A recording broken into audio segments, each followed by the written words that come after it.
자, 반갑습니다. 한 2, 3년 전에 제가 한번 와서 보고 다시 두 번째로 오는데 오늘은 안 선생님의 예술에 관한 모든 것을 내가 여쭤보고 싶어서 이렇게 먼 길을 찾아왔습니다. 네, 특히 토요일인데 오늘 차가 많이 막혔을 거라. 사실은 뭐 한 2시간 좀 넘게 걸렸는데 중요한 사람 보려면 그 정도는. 그래서 내가 기꺼이 정말 마다 않고 먼 길을 왔습니다. 먼저 참 이렇게 물어보고 싶은 것은 어떻게 그림을 시작하게 되었는지. 사실은 내 같은 경우는 뭐랄까 히스토리가 있는 작가라고 할 수 있죠. 아주 어릴 때 가정적 이런 환경 때문에 굉장히 외롭게 컸어요. 외롭게 커가지고 혼자서 지내는 시간이 굉장히 많았는데, 그러니까 외할머니 품에서 컸는데 유일하게 놀이하는 게 그림 그리기 놀이고, 그림을 그리든지 뭘 이렇게 만들기 할 때는 너무 마음이 편해지는 거지. 몰입하고 집중해서 하게 되고, 그럼 시간 간 줄 모르죠. 금방 아침에 마당에 앉아가지고 이렇게 그리고 놀다 보면 금방 해가지고 이럴 정도로 열중할 수 있는 유일한 놀이. 그래서 이제 그런 것들이 크면서도 그 그림이라는 것이 가지고 있는 어떤 행위 자체가 내한테 거의 본능적인 마음의 고향 같은, 아주 자연스럽게 그 화가로 진입한 작가 중에 하나라고 봐요. 초기의 그림들을 보면은 상당히 죽음이라든가 혹은 뭐 상처라든가 이렇게 아주 어떻게 보면 아픈 시각적인 이미지들이 많이 등장을 하게 되는데 30대 어떤 그렇게 아픈 상처나 그리움이라든가 죽음이라든가 혹은 뭐 사진에 어떤 이렇게 눈을 다르게 색칠한다든가 하는 것들이 가능했는지 어떤 그런 것에 대한 배경 같은 게 있을까요? 사실 그림이라는 것은 그 작가의 삶과 바로 메타라고 나는 보거든요. 그렇죠. 그 실존적인 그 속에서 건져 올리고 그것이 다시 형상화되고 조형화되는 것인데, 특히 여러 경우는 좀 굉장히 감수성이 예민한, 남들보다도 더 느낌의 이런 정폭이 굉장히 컸어요. 그러니까 뭐 그냥 스쳐 지나갈 수 있는 것도 내한테는 충격으로 다가오고, 그러니까 이제 그런 것들이 일찍 맛본 가족의 화해,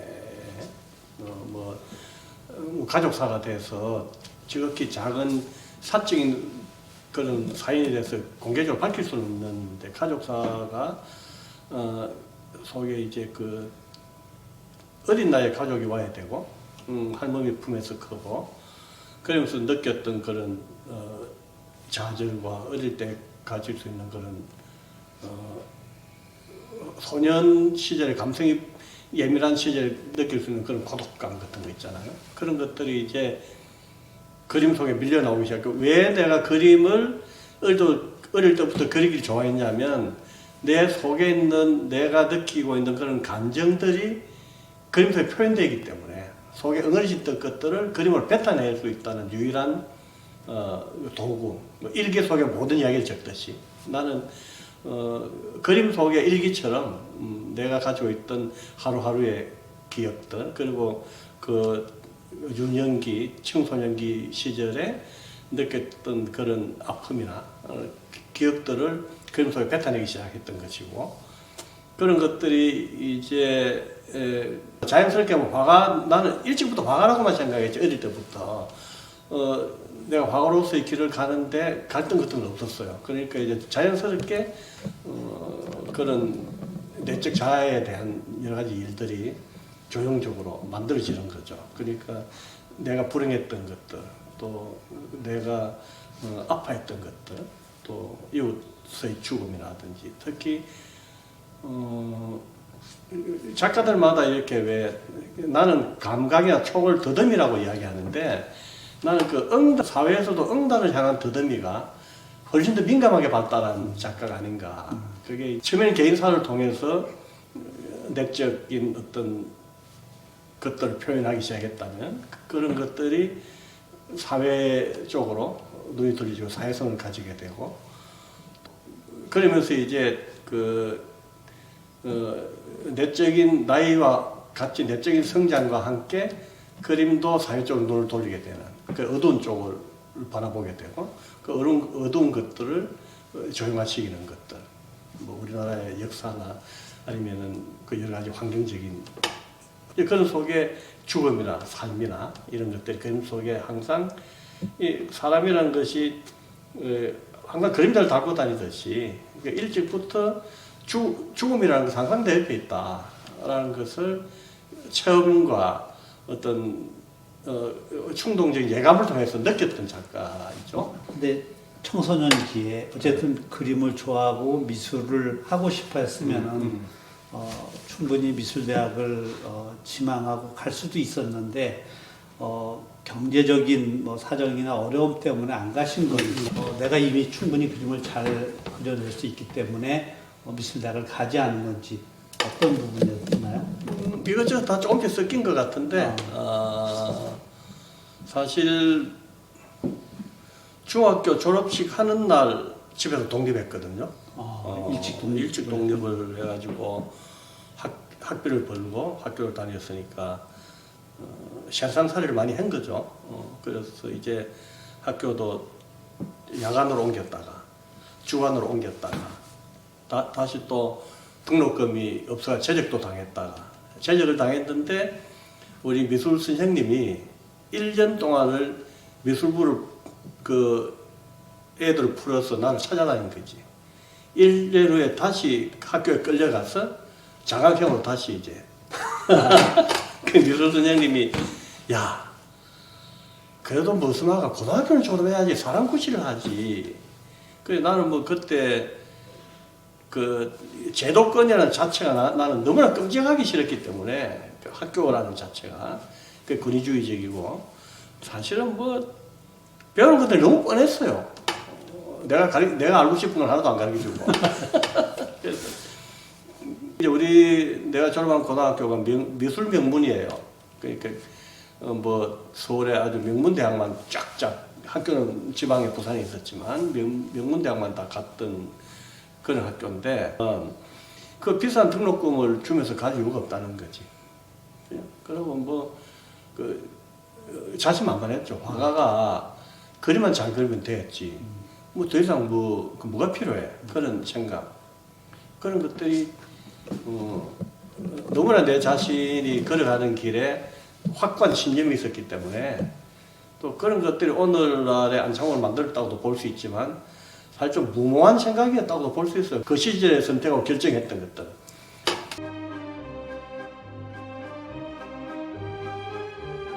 그때 학교 시절에 붙잡아다가 다시 미술실에 앉힌 그 선생님 이름을 기억하시나요? 그분 이경훈 선생님인데 일본 동경미술학교 나온 분이에요. 그래서 그분은 굉장히 이렇게 여리고 인물화 그리시던 분인데 미술실 늘 그림 그리고 계신 분인데 나를 너무 좋아했어요. 그런데 왜냐면 나는 굉장히 지성적이고 거칠었어요. 그러니까 학창 시절에는 안창호 선생은 완전히 사실은 불량 청소년이라기보다는 가장 솔직하고 거친 청소년. 굉장히 좋아했어요, 사람들이. 왜냐하면 일단 그림을 잘 그렸으니까. 미술부 학생들이 그림 잘 그리면 최고잖아. 키는 작았지만 내가 볼 때 안 되게 잘생겼었을 것 같아. 그것도 잘생겼죠. 그리고 내가 볼 때 학벌로 치면은 박수근 화백이 초등학교 졸업이거든. 그 이후에 아마 가장 성공한 작가 학력으로 치면은 그렇지.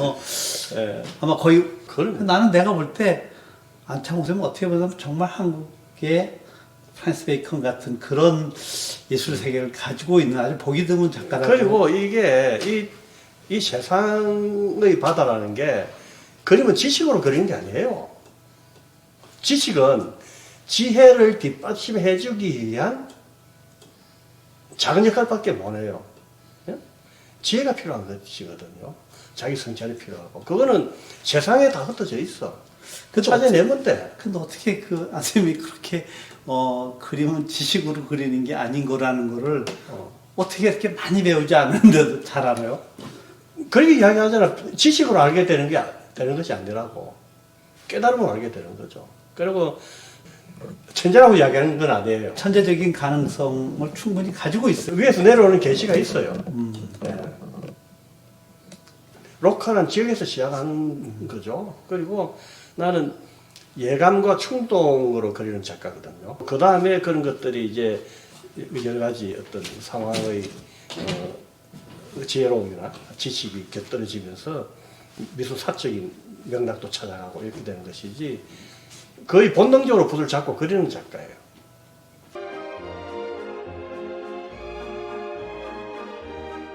(80년대) 초기서부터 중반에 이르면은 안창호 선생님 작품 중에서 아주 현실에 대한 차별화든가 현실에 대한 어떤 비판적인 형상의 모습들이 아주 강렬하게 등장을 하게 되는데 처음부터 현실에 대한 참여 혹은 막 이런 비판적인 이런 시선들을 점점 성장하면서 가지게 된 건가요? 아니면 어떤 뭐 이데올로기적인 그런 관심에서 비롯된 건가요?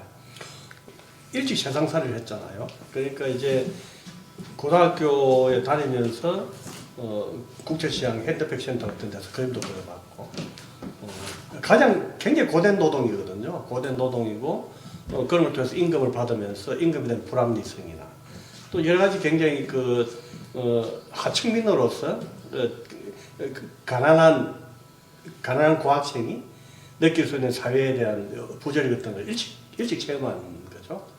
대략 몇 살 때부터? 고등학교 1학년 때부터니까. 고등학교 1학년 때부터 내가 스스로 학비를 벌어서 살아야 됐으니까. 집에서 독립했으니까.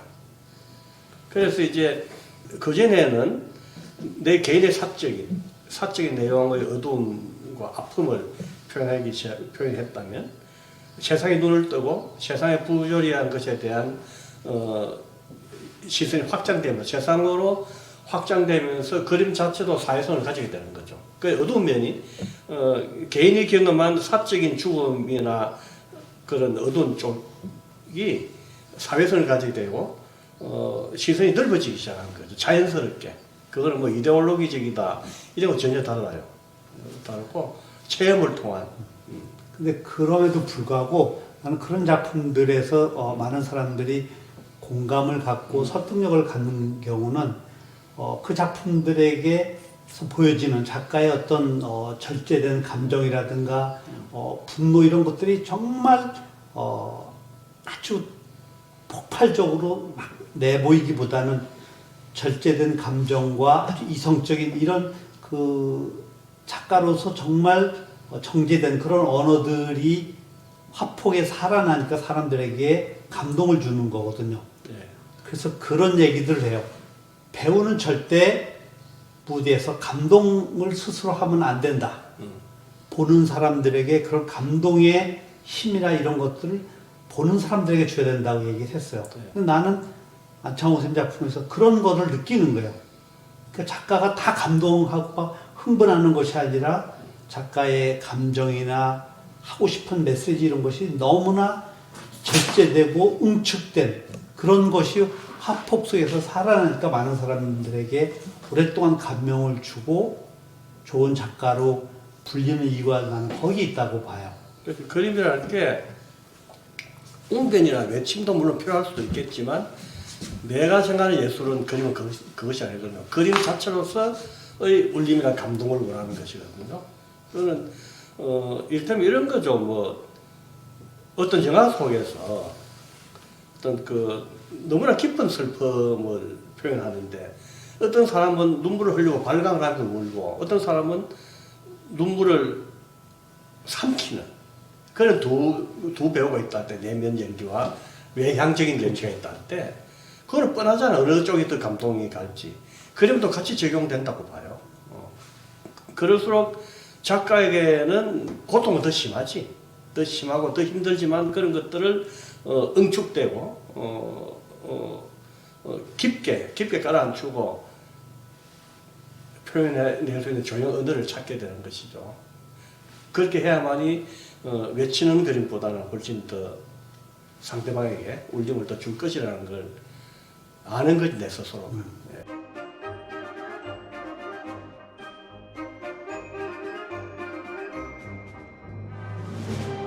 안창호 선생님은 미술계에서 화랑가에서 여러 가지로 악명이 높은데 하랑이 이런 그림을 좀 그려줬으면 좋겠다. 뭐 이런 맨드라미 같은 그림을 좀 원하는 고객들이 많으니까 좀 그려달라는데 그런 거를 아주 화랑 사장들의 말을 가장 안 듣는 작가로 유명한데 내 그림 속에는 뭐 꽃을 그리든 사람을 그리든 그 속에서 바늘 같은 게 있어요. 그런데 이제 대부분 사람들이 불편하죠. 진실은 불편한 게 많거든. 그래서 이제 그런 것들을 좀 빼주기를 원하는 거지. 그런데 그걸 빼면 안창호 그림이 아닌데 내가 그리고 싶은 내가 세상을 향해서 이야기하고 싶은 게 아닌데 어떻게?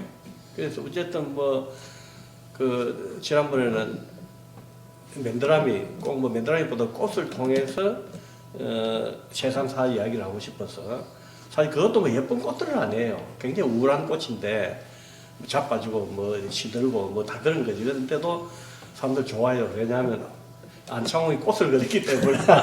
그런데 나는 솔직히 그리고 꽃들도 좀 그렸어요. 그 양귀비 아주 내살적이고 뭐 육감적이고 뭐 그게도 충분히 안창호의 그 평소에 내가 인물을 통해서 나타내고자 하는 강력한 메시지는 없다 하더라도 꽃을 통해서 또 다른 메시지를 던질 수 있는데도 불구하고 안 그린 이유가 생계형 그림을 그리기 싫은 거야. 예술가로서. 예, 나는 생계형 그림이라고 생각해요. 항상 그렇게 이야기해요. 예술가로서 네. 자존심을 갖고 살고 싶지 네. 생계형 화가로 살고 싶지는 않다는 얘기죠. 내가 원하는 그림을 너가 사가라는 이야기지. 나의 정신을 사가라는 이야기야. 너가 원하는 것을 내가 그리는 것이 아니고 왜 안창호가 이런 그림을 그리고 있는지 공부하고 그 가치를 가져가라는 이야기지. 내가 만난 화가들 중에서 가장 근사하고 멋있는 말이에요.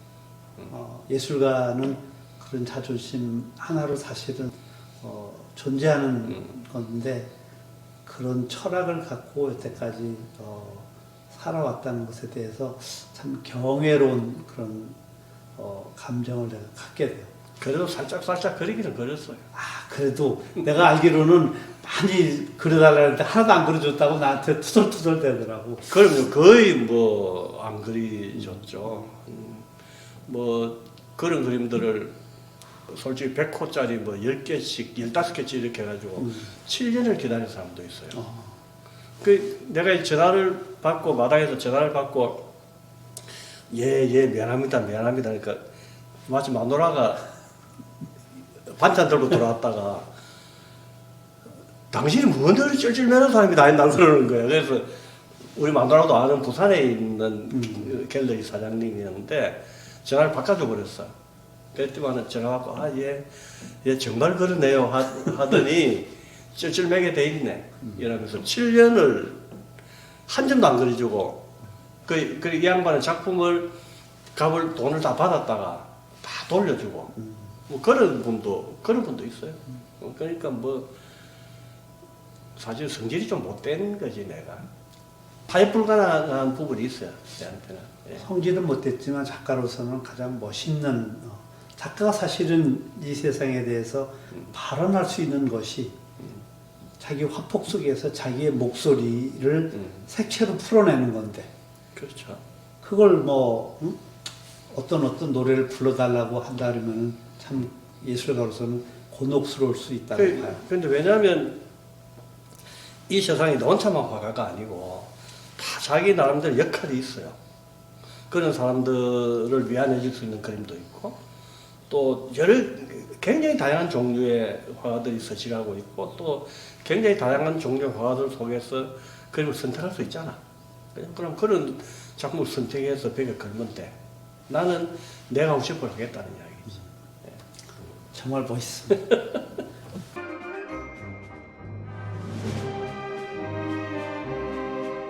안창호 작가는 다른 작가들에 비해서 평면에만 이렇게 뭐 골몰하기보다는 평면과 입체 그리고 오브제 이런 다양한 어떤 미디움을 가지고서 자기 작품을 수없이 한 군데 머물지 않고 변신하는 작업을 사실은 뭐 한 3, 40년 해왔어요. 어떤 그런 작품에 대한 그 영역을 갖다 해체하려고 하는 그런 열정 같은 것들이 어디서 비롯된 것인지, 자연 발생적으로 또 그런 것을 갖게 된 것인지, 이유 같은 것이 있으면 어떤 건지 좀 얘기를 해주세요. 화가들마다 이렇게 왜 특성이 있어요. 평생을 페인팅에만 투자하는, 일생을 투자하는 화가도 있고, 또 평생을 만들기 조각만 하는 화가도 있고, 근데 보기 드물게 간혹 그리기와 만들기가 병행하는 작가들이 있거든요. 나는 이제 그런 쪽에 속하는데, 이렇게 그만큼 만들기도 자신이 있다는 거지. 모든 건 자신감이에요. 그리고 호기심이고, 진료에 대한, 재료에 대한 호기심이고, 조형성의 효과를 위한 호기심이고, 그런 건데, 작품 구상을 하다 보면, 그리다 보면, 아, 이거는 평면보다 입체가 더 좋을 것 같다. 그럼 입체로 만드는 거죠. 또 입체가 가지고, 메스가 가지고 있는 그 느낌은 또 평면에서 가지는 거하고 전혀 다를 수 있기 때문에.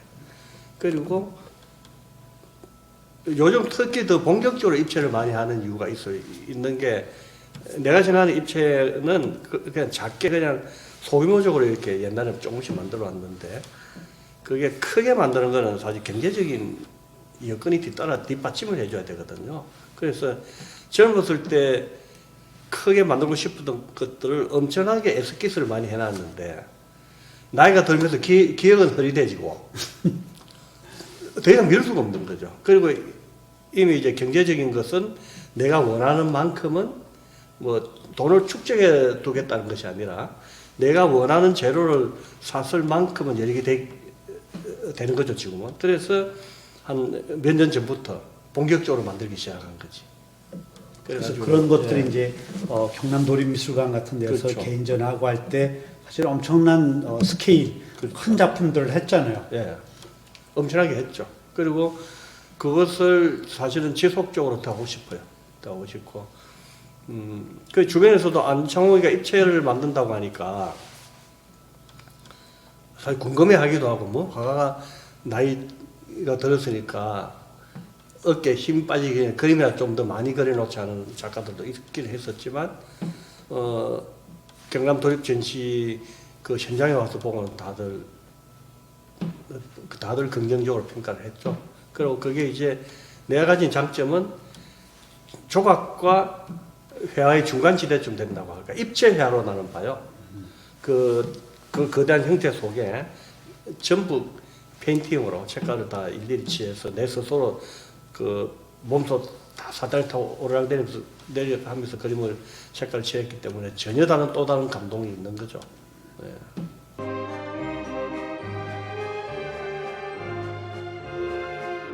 이번에는 뭐 작가로서 뭐 한 40년 이상 활동을 해오셨는데, 도대체 예술가란 우리 사회에서 어떤 존재라고 생각을 하시는지, 그리고 예술가가 또 어떤 역할을 해야 된다고 하는 것이 있다면 어떤 것일까요?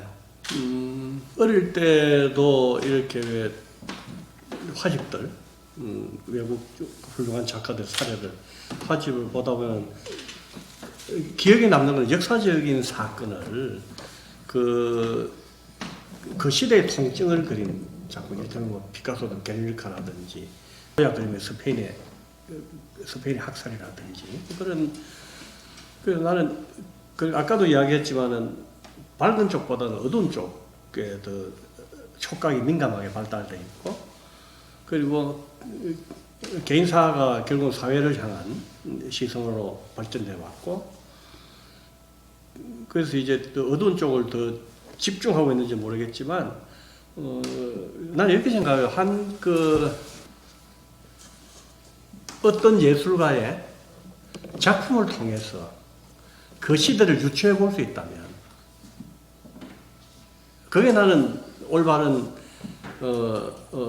작품이 아닐까라는 이런 생각을 가지거든요. 물론 그 예술가마다 다 자기의 역할이 있어요. 역할이 있고 나는 그걸 하겠다는 이야기지. 뭔 훗날 내 작품을 통해서 그 시대의 진통을 이 시대에 이런 아픔과 진통이 있었구나. 이런 힘겨움과 갈등이 있었구나라는 걸 느낄 수 있다면 나는 그렇게 내 그림을 보고 느낄 수 있다면 바람을 가지고 있거든요. 지금까지 사실 뭐 많은 뭐 인성미술상이나 이중섭미술상 이런 거 수상을 하면서 사실 그런 상을 주는 것은 그런 예술적인 가치와 평가를 어느 정도 받았다고 저는 생각을 해요. 충분히 저는 안 선생님이 그러한 역할을 해왔다고 생각하는데 작가 입장에서는 어때요? 아쉬운 부분이 있나요? 아니면 어떤 부분을 좀 더 내가 끌어내고 싶다든가 하는 부분들이 있다면 어떤 것일까요? 사실 뭐 상이라는 것은 뭐 사실 그렇게 큰 의미를 가지는 걸로 보진 않고 욕심은 많죠. 욕심은 끝없이 진보된 생각을 가지고 싶고 끝없이 내가 가지고 있는 틀을 깨고 싶고 껍질을 벗고 싶고 알 수 없는 미래지만 끝없이 뭔가 새로운 걸 향해 나아가고 싶죠. 그리고 내가 생각하는 것들을 다 예술은 소통이잖아. 끝없이 방법과 그러니까 소통의 방법을 연구하고 해서 좀 더 감동적으로 사람들에게 다가갈 수 있다면 하는 것을 늘 생각하죠. 그러니까 뭐 현재에 있지만 마음은 항상 미래에 있고 올바른 바람직한 화가로서 뚜벅뚜벅 걸어갔으면 하는 그런 생각을 가지고 있어요. 여태까지 뭐 많은 내가 볼 때만 수천 점의 평면 입체, 그다음에 오브제, 그다음에 뭐 판화, 혹은 또 아이패드에 그림까지 이렇게 많이 해오셨는데 앞으로도 어떤 작업을 내가 꼭 한번 해보고 싶다라고 하는 그런 것들이 혹시 있나요? 결국 내가 하고 있는 작업들은 인간에 대한 사랑인데 그 인간의 삶에 대한 사실 아름다운 인간의 삶에 대한 반대급부를 늘 작업해 왔잖아요. 그와 상반되어 있는 문제들을. 그런데 그런 것들을 통해서 삶의 세상에 뭔가 올바른 삶을 위해서 진정한 아름다움, 숭고한 아름다움을 위해서 내 그림이 밑그림이 될 수 있다면 하는 그런 생각을 가지고 있죠. 그러면 예술가란 적어도 어떤 존재라고 생각하시는지 그리고 혹시 후배 작가들에게 건네주고 싶은 말이 있다면 예술가라면 사실 시대의 정언자 아니겠어요? 어떤 형태로든지 그렇죠. 시대의 정언자여야 되고 항상 깨어 있어야 되고 그렇죠. 그리고 요즘 너무나 물질이 넘쳐나는 시대죠. 오히려 그 옛날의 감성주의적인 그런 시절에는 오히려 화가들이 오히려 더 비록 가난했지만 이웃들까지 화가들을 좋아했고 또 서로가 그 따뜻한 서로 마음으로 서로 교류하면서 살아왔던 그런 내가 젊었을 때 시절은 그랬거든요. 근데 요즘은 너무 물질 만능과 자본이 모든 것을 지배하면서 너무 급변해 있는 것 같아요. 급변해 있고 그 젊은 그 예술가들도 우리 때는 가난보다는 빛나는 정신에서 선택했거든요. 네. 그렇죠. 네. 그런데 요즘은 어떤 젊은 애가 전시하면은 그 그림 얼마나 팔렸어? 그러니까 그림이 많이 팔리고 그림이 비싸면 좋은 작가가 돼버리는. 내가 볼 때 싸구려 시대라는 생각이 들어요. 그래서 그런데 흔들리지 말고 우직하게 자기 길을 가라. 뚜벅뚜벅.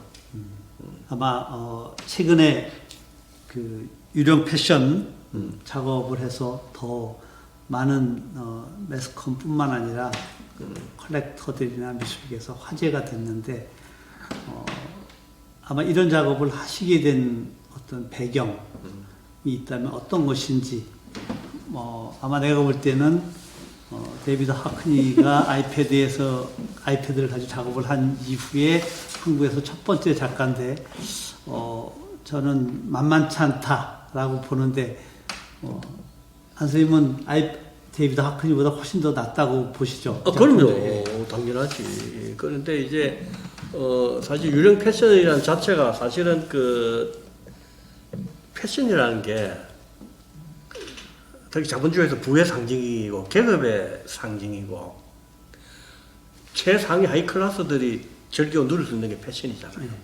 그런데 이제 그런 것들이 그 어느 날 그런 환각을 본 거죠. 그 우리나라에서 가장 번화하고 그 패션 1번지라 할 수 있는 그런 거리에서 멋쟁이들이 무리지어 다니고 하는데 그 헛개비처럼 옷만 다니는 거지. 마치 유령의 도시처럼. 그러면서 못 밀듯이 사람들이 쓸려 나오고 난 뒤에 밤에 윈도우는 불이 켜져 있잖아. 거기에 있는 멋진 옷들, 창백한 불빛 아래 또 불나방들이 불빛을 찾아가서 거기 들부덕부덕대고 하는 그런 느낌들을 보면서 이건 아닌데 우리가 사는 모습의 어떤 뒤쪽 이면은 이렇게 공허하고 허전한 것인가? 물질이 뭔가, 자본이 뭔가 하는 생각을 하기 시작한 거고, 사실은 이 그림이 유령 패션의 등장이 79년도에 내 그림 속에 나와요. 똑같은 그림이. 그때는 한두 명이었다면 지금 이렇게 떼거지로 무리지어서 나오는 거죠. 왜냐하면 그만큼 더 도시가 급격하게 팽창해졌고 자본도 그렇죠. 급격하게 도시에 투자되면서 그러면서 이제 더 극렬해진 거지 내 그림도. 그러한 현상을 갖다 좀 날카롭고 좀 적나라하게 한번 보여주고 싶어 했다는 것이 이번 유령 패션이죠. 그렇죠.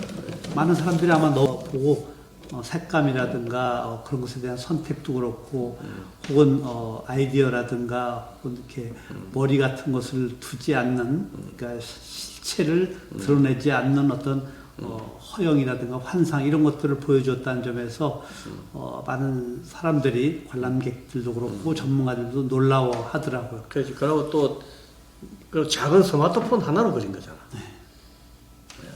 대형 작품들과 오브제와 입체 그다음에 작은 아이폰의 그런 정말 많은 이런 기술자 같은 느낌을 받아요. 이게 타고난 건가요? 정말 아니면 하늘에서 이렇게 계시를 주듯이 하나요? 어때요? 나는 소질은 타고났다고 봐요. 그런데 타고난 소질도 노력 없이 얻어지는 게 없어요. 보통 하루에 한 3시간 잡니다, 나는. 왜냐면 보면은 인터넷에 뭐 올린다든가 뭐 이런 것들을 보면은 안창호 선생님은 도대체 언제 자지? 저렇게 많은 작품들을 늘 해내는데 언제 저런 걸 또 다 그려내고 또 이렇게 아이디어를 내고 새롭게 한 군데 정체되어 있지 않고 끊임없이 아주 도발적으로 새로운 그 작품들을 가지고 사람들을 놀래키는지 의아해하는 거예요. 내가 여기 온 이유 중에 여러 가지가 있겠지만 도대체 안창호 씨는 누가 와서 그림을 그려주거나 해주는 사람이 있나 싶은 것도 사실 있었어요. 그럼요. 그 다들 물어봐요. 이 거대한 작품들 사다리를 하루에 수백 번씩 올려드리면서 그리는 거잖아요. 그러니까 작년, 재작년, 개인전 하고 났는데 몸이 완전히 만신창이가 됐지. 너무 어렵게 다 깜짝 놀라요, 남들이. 그리고 이 스마트폰으로 그리는 것도 밤 12시에도 올리고, 새벽 2시, 3시에도 올리고, 4시에도 올리고, 아침 10시에도 올리고, 그 친구들 그래, 너 언제 자냐? 한 3시간 자요. 오래됐어요, 그렇게 자는지요. 자, 오랫동안 그 시간을 많이 내줘서 너무너무 감사하고 제가 많은 작가들하고 인터뷰도 하고 뭐 알고 지내고 했지만 오늘 안창호 쌤하고 나눈 얘기들은 저로서는 사실 여러 가지 부분에서 충격이기도 했어요. 안창호 쌤이 저렇게 유식했나?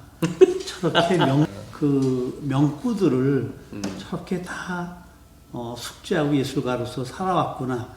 그렇기 때문에 이런 작업을 할 수 있었구나라는 것에 사실 새삼 고개를 숙이게 되고 기회가 되면 다시 또 이런 시간을 해서 안창호 쌤의 그 내면에 숨겨진 뭐 상처나 트라우마 이런 것들을 사실 한 번 더 이야기를 나눌 수 있으면 너무나 영광이겠습니다. 예, 좋습니다. 감사합니다. 예, 예. 감사합니다.